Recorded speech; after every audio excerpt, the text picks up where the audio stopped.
Olá, eu sou Giovanni de Souza. Hoje são 9 de abril de 2021, são 22 horas e 2 minutos. Lição 5 da classe de adolescentes, também chamada classe de aborrecentes, e claro, com verdade, né? Porque eles aborrecem o diabo, porque fazem a vontade de Deus, por isso são aborrecentes, aborrecem o diabo. No pecado, um problema, começando, refletindo. Resposta número 1. É uma resposta livre. Você dá a resposta que você quiser. Resposta da número 2. Tem a ver com o que você faz durante o seu dia a dia que você acha errado. Então você tem que listar aí o que você faz que você sabe que você está errado. Resposta da número 3. Somente através da graça de Deus e da cruz de Cristo se torna possível vencermos o pecado. Complete as frases. Quando falamos sobre pecado, queremos dizer errar o alvo proposto por Deus. A Bíblia relata que, após Adão e Eva desobedecerem a Deus, o primeiro homicídio entrou no mundo, isto é, um irmão matou outro irmão, Caim e Abel. Cuidar do planeta é como zelar pela casa de Deus. Esta casa, o planeta Terra, foi criada por Ele, para mim, para você e os nossos filhos. Responda com as suas palavras como aconteceu o primeiro pecado da humanidade, através do encantamento da mulher com a árvore do conhecimento do bem e do mal, e uma parceria com o seu marido, de ter comido o fruto da árvore proibida.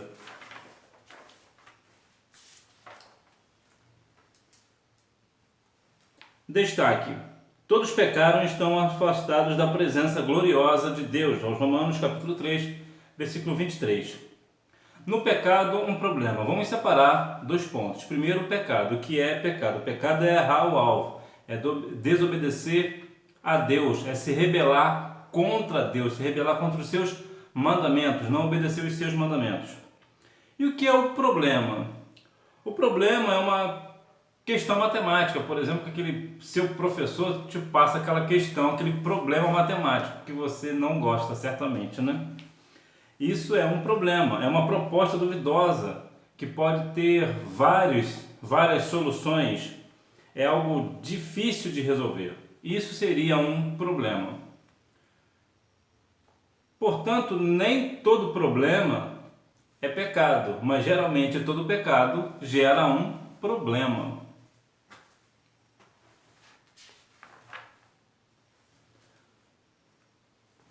Em seguida apanhou o fruto, mordeu com desejo, comeu e deu ao seu marido, Adão. Este o mordeu e o comeu. Assim ambos consumaram o pecado original, o primeiro pecado da humanidade.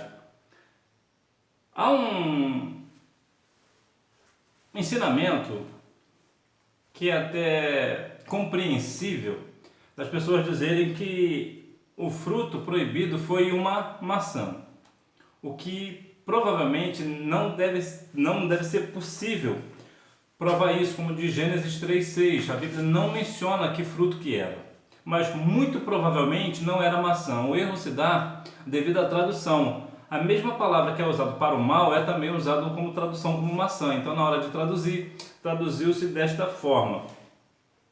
Veja que a questão uma das questões, né?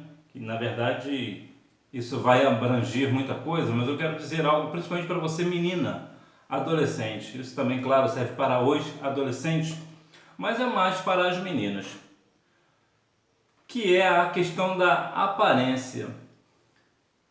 A mulher, ela se encantou com a árvore. Por que ela se encantou com a árvore? Porque ela era bonita. Então nem tudo que é bonito vai te trazer coisas bonitas, então você precisa ter cuidado.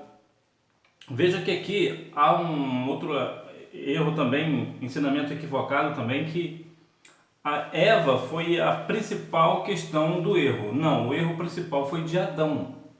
Tanto é que a Bíblia menciona que por um homem, e aqui a Bíblia é direta, né? Ela não fala pela raça humana, ela tipifica, ela diz especificamente por um homem o pecado entrou então é possível que por causa disso, com outro homem, no caso Cristo, o pecado seja sanado.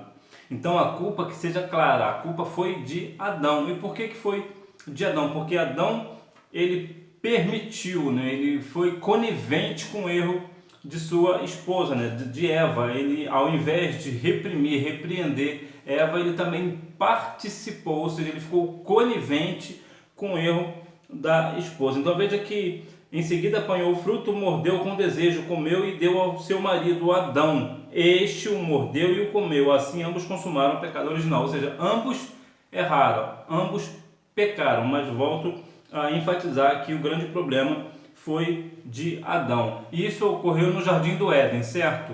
Errado. Isso aqui também é um outro ensinamento equivocado. É um outro ensinamento também que é compreensível. É compreensível. Por quê? Porque Éden não era o nome do jardim, Éden era o nome do lugar. Você pode ver em Gênesis capítulo 2, versículo 8. A Bíblia menciona que Deus plantou no Éden o jardim. Então fica claro que Éden era o nome do lugar e não do jardim. A consequência do pecado. Quando falamos sobre pecado, queremos dizer errar o alvo proposto por Deus.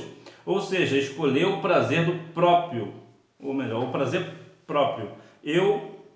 Em lugar de buscar o objetivo proposto pelo Criador na constituição da raça humana, glorificar a Deus e buscar a sua justiça. Então, todos os tipos de maldades, perversidades e sofrimento tomaram conta do mundo em que vivemos.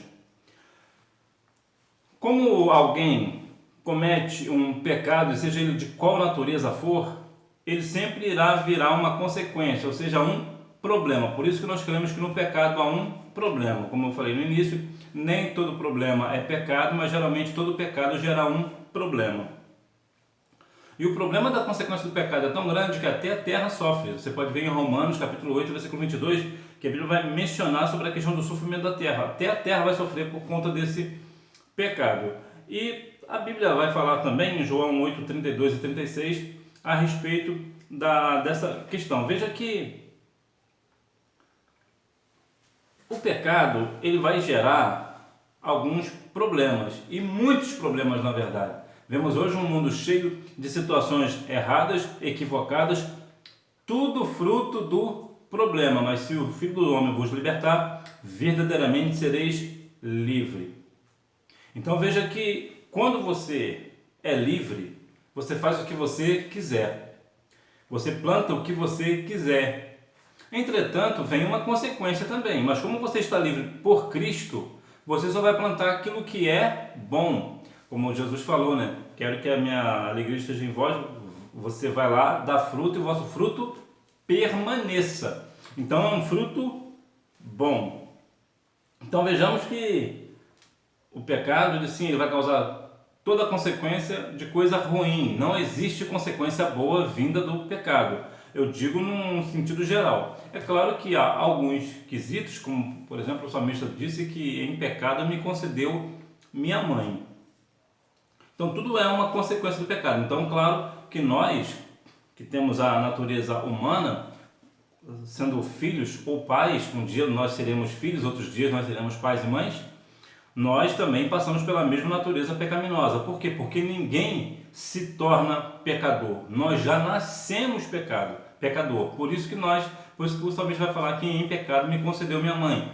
Por quê? Porque não foi o pecado em si que ela cometeu, mas um pecado que, como ela é mãe, então ela já pecou alguma vez na vida. Ou vive uma vida de pecado, depende muito da situação. Há pessoas que vivem num mundo de pecado, né? Vivem pecando sempre. E há pessoas que cometerem um pecado e há consequência desse pecado. O pecado é um grande problema. Quem não conhece a fé pela graça de Deus em Cristo Jesus está escravizado por muito tempo pelo poder do pecado. Como eu falei anteriormente, o pecado, a pessoa ela é livre quando ela está em Cristo. Quando ela não está em Cristo, ela é escrava do pecado. E qual é a diferença? Vou te dar um exemplo simples. Quando você é cristão, você é uma pessoa cristã, você segue os preceitos de Deus, você é uma pessoa obediente a Deus, então você é livre do pecado. Entretanto, por você ser livre, você pode fazer o que você quiser justamente por você ser livre. Você não é pegado a nada, nada te prende, você não é acorrentado por nada, porque você é uma pessoa livre. Por exemplo, alguém que não está na prisão, é uma pessoa que pode ir para qualquer lugar e fazer o que bem entender. Mas uma vez essa pessoa está presa, então ela só pode ficar dentro daquela cela, então ela não pode fazer mais nada.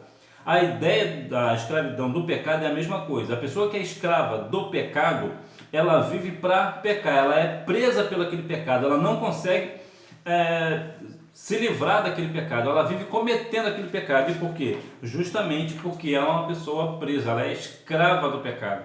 Então, quando alguém não conhece a graça de Deus, né, que vem através de Cristo Jesus, que é a nossa salvação, o nosso presente, né, apesar que muita gente não recebe esse presente é dado a todos, mas nem todos querem esse presente, vemos que a pessoa vive numa prática de pecado. Então, a pessoa vive num pecado hoje e num pecado amanhã, ela não se vê livre nunca do pecado, até um dia que ela decide por Cristo. Quando ela se decide por Cristo, vem o que a Bíblia diz em João 8, 32 e 36. Se o Filho do Homem vos libertar, verdadeiramente sereis livres, conhecereis a verdade vos libertará. Então veja que há uma necessidade de cada um de nós pregarmos a palavra do Senhor, pregar com verdade, com sinceridade de coração diante do nosso Senhor. Então, uma vez que a palavra é de Deus, certamente nós temos que falar a verdade. Tem outra questão aqui do outro questionário que eu pulei. De acordo com Marcos 12, 30 a 31, a Bíblia nos ensina que devemos, letra A, amar a Deus de todo o coração, e B, amar o próximo como a si mesmo. Correlacione as opções correspondentes às informações mencionadas. De cima para baixo. Primeira A, segunda B, terceira A, quarta B, 5A, 6A. Então veja que há uma necessidade de cada um de nós começar a proclamar o Evangelho justamente para que as pessoas não vivam uma vida de pecado. Nós precisamos livrar as pessoas desse pecado. E como é que nós fazemos isso? Pregando a palavra. Então o Espírito Santo que está em nós, ele trabalha na vida da pessoa e a pessoa é liberta. Então, qual é a principal lição que nós tiramos de hoje? Vemos que nós precisamos a cada dia mais nos afastar do pecado, porque o pecado nos traz um problema, nos traz uma consequência. E geralmente é possível de ser uma consequência dolorosa, também até de ordem financeira, que vai te custar muito e que vai fazer com que você perca muitas coisas.